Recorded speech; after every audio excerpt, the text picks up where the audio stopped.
নমস্কাৰ সকলোকে পুৱাৰ সম্ভাষণ জনালোঁ। আজি এই পবিত্ৰ মহালয়া, নাই কোনো আনন্দ, নাই কোনো উৎসাহ, মানুহৰ সমাগম একেবাৰে নাই। মৰমৰ জুবিনদাৰ দুখত সকলো আজি নিৰ্মম হৈ এয়া পদপথ খালী। যোনটো ৰাস্তাত আমাৰ ঠিক ৰাতি 12 বজাৰ পৰা ৰাতিপুৱা 8 বজালৈকে মানুহৰ হেতাৰ পৰা লাগে, আনন্দ উল্লাস কৰে, তেনে ৰাস্তা আজি শূন্য দেখা গৈছে। এই পুৱা আমি 5 বজাত তুলিছোঁ ফটো। নাই কোনো আনন্দ উল্লাস, দুই এজন মাত্ৰ মানুহ ওলাই আহিছে দেশৰ মাজতে। আমাৰ মৰমৰ জুবিনদাকে শ্ৰদ্ধাঞ্জলি জনাইছিলে ইয়াতে, আমাৰ তিনিআলিতে কৰিছিলে।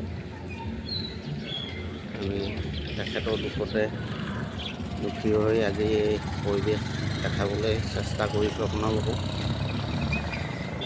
অতি দুখে আছোঁ যদিও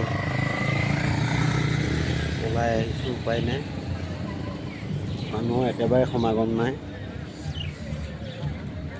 আমাৰ এইটো ৰাস্তাত ইমান সময়ততো মানুহ খোজকাঢ়িবলৈ চিন্তা কৰিবলগীয়া হয়, তেনেস্থলত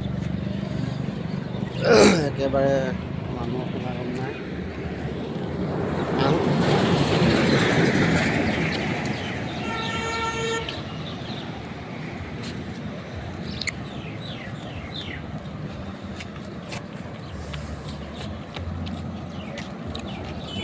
আজি মহালয়া যেন অনুভৱেই হোৱা নাই।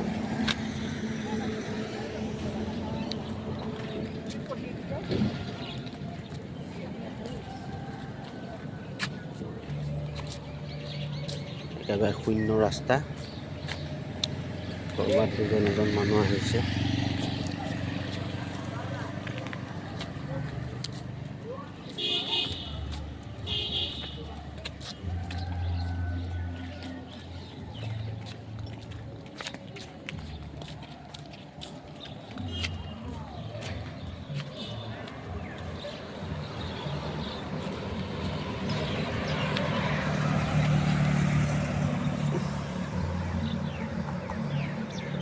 একেবাৰে খালী।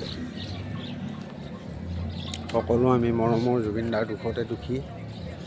সমগ্ৰ অসমবাসী ৰাইজ আজি দুখত জৰ্জৰিত। গতিকে কি ক'ম আপোনালোকক।